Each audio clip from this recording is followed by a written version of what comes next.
Good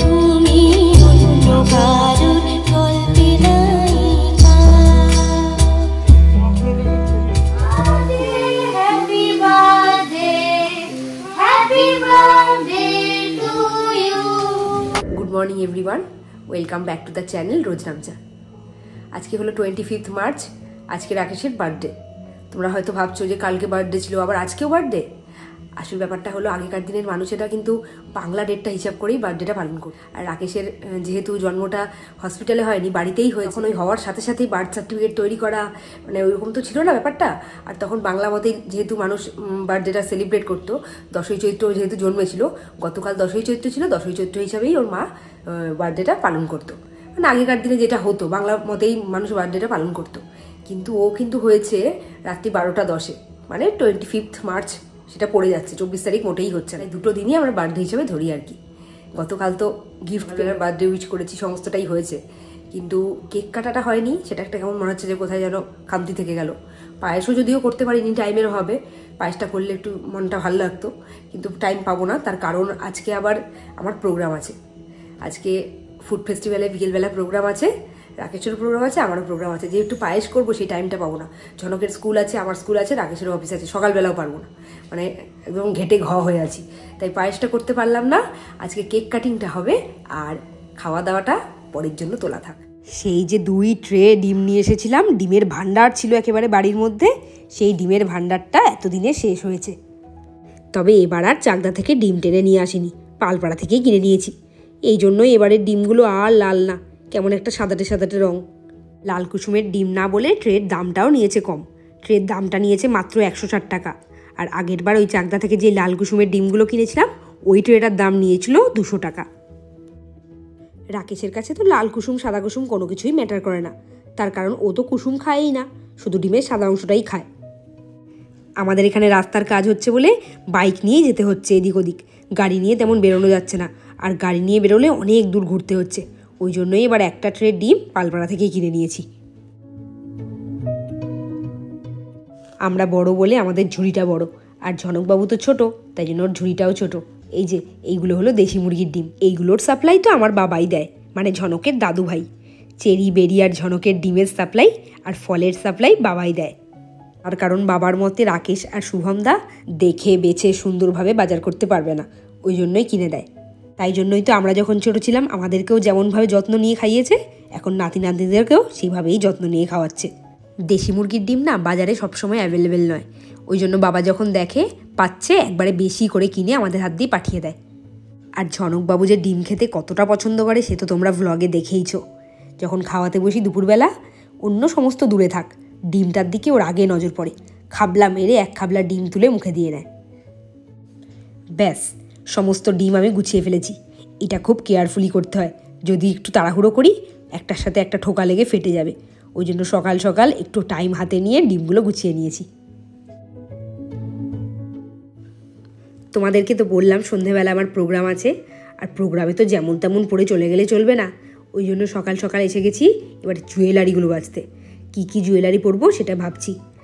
মেলা থেকে কদিন আগে বেশ কয়েকটা জুয়েলারি কিনেছি, তোমাদেরকে দেখালাম না, তার থেকেই ভাবছি কয়েকটা পরে নেব। এবার এই জায়গাটা একেবারে মেসি হয়ে আছে, একদিন এই জায়গাটাকে গোছাতে হবে।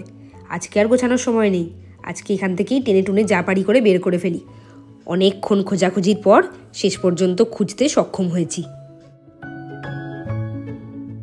দুপুরবেলা স্কুল থেকে ফেরার পর না থাকবে এনার্জি আর না থাকবে সময়, তখন ঝনককেও তো রেডি করাতে হবে। তাই জন্য এখন নিজের ড্রেসটাও একেবারে রেডি করে রাখছি। জুয়েলারি তো রেডি করেই রেখে দিয়েছি, এবার ড্রেসটা বের করে ফেলি। শাড়ি পরলেই ভালো হতো, কিন্তু শাড়িটা পরিয়ে দেবে কে? এমন টাইমে রেডি হয়ে বেরোবো, তখন কারোর হেল্প পাবো না। দিনের বেলা হলে তাও গীতাদিকে বলি শাড়িটা পরিয়ে দাও। তাই আর শাড়ির ঝামেলা রাখবো না, ওই কুর্তিই পরে নেবো একটা। আর শুধু কুর্তি পরলে একটুখানি কেমন যেন সিম্পল সিম্পল লাগবে, ওই জন্য তার সাথে একটা ওড়না ঝুলিয়ে নেবো।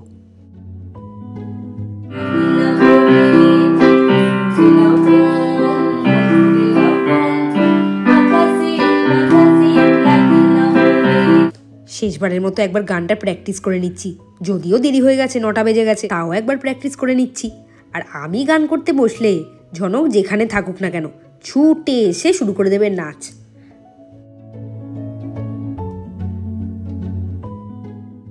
এই যে রাকেশের বার্থডে কেক, যেটার জন্য কালকে এত বিপত্তি ঘটলো। ভেবেছিলাম রাত 12টার সময় কেক কাটিং হবে, কিন্তু রাত 12টার সময় তো কাউকেই পাওয়া যায়নি। ঝনকের দিদিরাও বাড়িতে ছিল না, তাই ঝনকের দাদান আর রায় দিদি বৃন্দা দিদির সাথেই সকালে অফিস যাওয়ার আগে, আমাদের স্কুলে যাওয়ার আগে তাড়াহুড়ো করে কেক কাটিং করা হলো।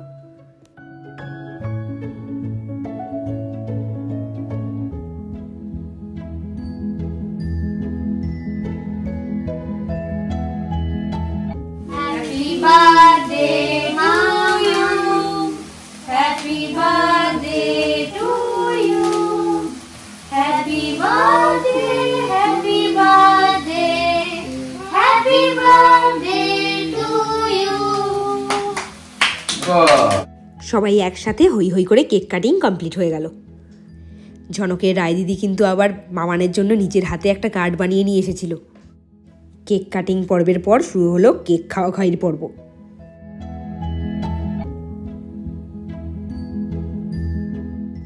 তখন বেজে গেছে প্রায় 10টা, আর 10টার সময় তো আমাদের টোটো আসে, তাই জন্য আমি খুব তাড়াহুড়ো করছিলাম।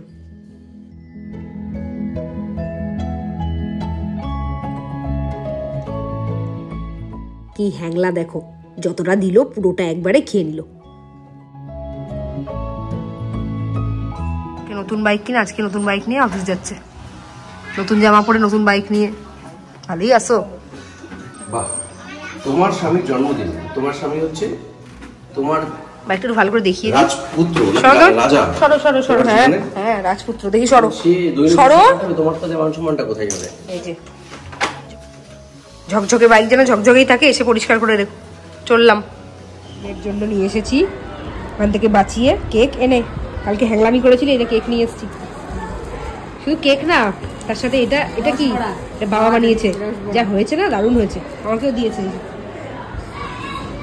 না আমরা এখান থেকে শুধু ছাদাই নিয়ে যাই।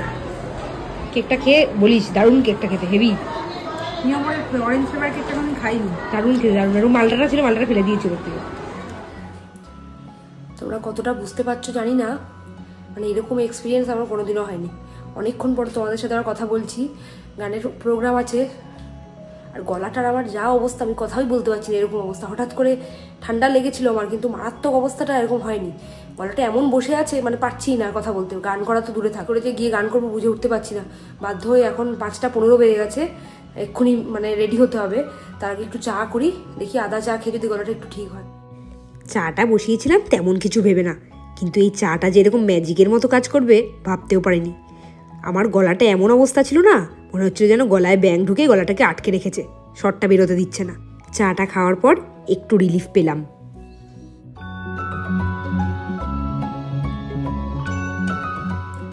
সমস্ত কাজকর্ম সেটাই রেডি তো হয়ে গেছি, কিন্তু বুঝতে পারছি না গলাটা আমার কতটা স্বাদ দেবে। চা খাওয়ার পর একটু সামান্য গলাটা ছেড়েছে, কিন্তু এখনো গলাটা নাকি নাকিই হয়ে আছে। আর ঝনক রেডি হয়ে এখন রেস্ট নিচ্ছে, এই যে পায়ের ওপর পা তুলে। ওখানে গিয়ে তো লাফালাফি করতে হবে, দৌড়দৌড়ি করতে হবে, ওই জন্য রেস্ট নিচ্ছে। আর রাকেশ চলে গেছে ইনস্ট্রুমেন্টগুলো নিয়ে, এরপরে এসে আমাদেরকে নিয়ে যাবে।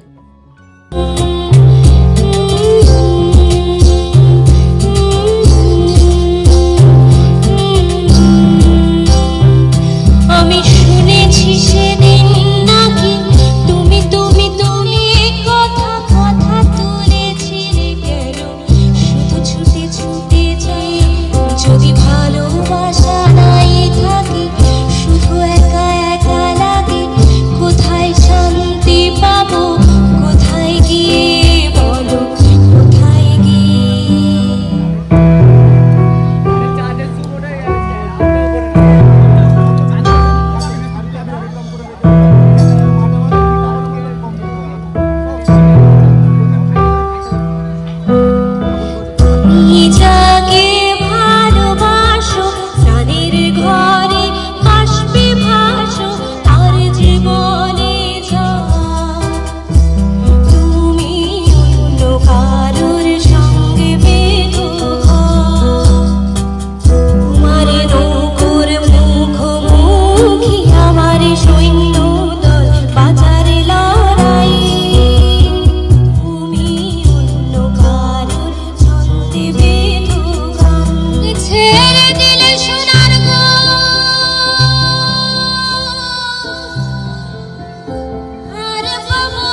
মেলায় চেরি আর বেরি বুড়ি গেছিল।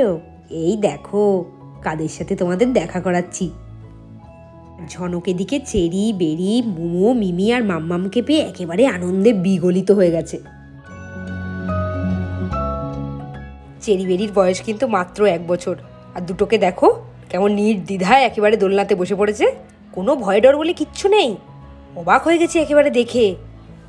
বেরিটাও একটা দাদার সাথে বসেছে, আর চেরিটাকে দেখছো কোনো ভয় নেই, কেমন একা একা বসে আছে গোল্লা পাকিয়ে।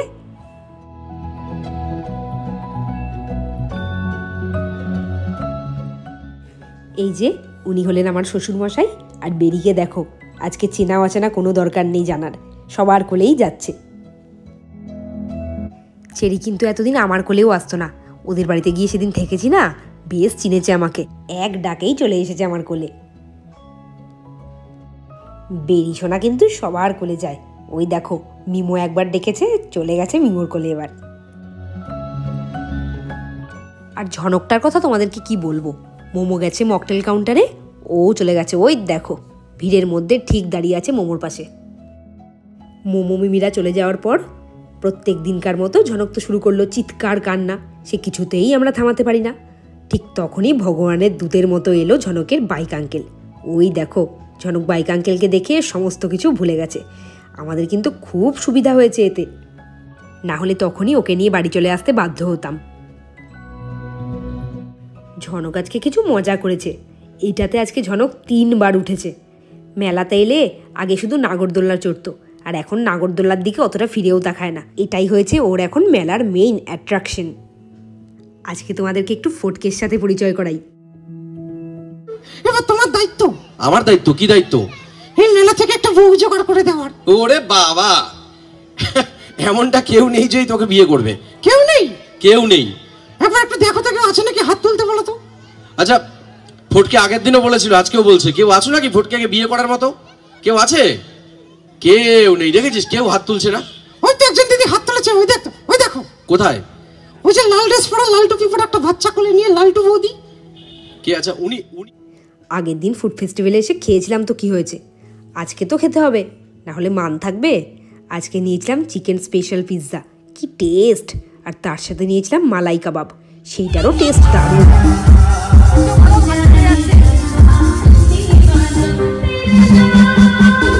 কতক্ষণ লাইনে দাঁড়ালে?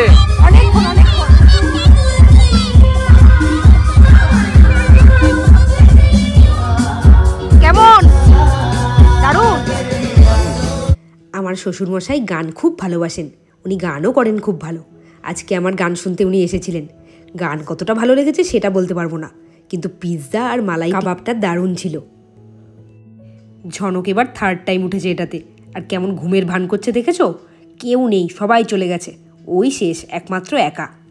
শুধু আমরা পারফর্ম করলেই হবে? ঝনকবাবু আজকে পারফর্ম করেছে, এই যে শোনো। আতাই পাতাইটা বলে দাও, বলে চলো।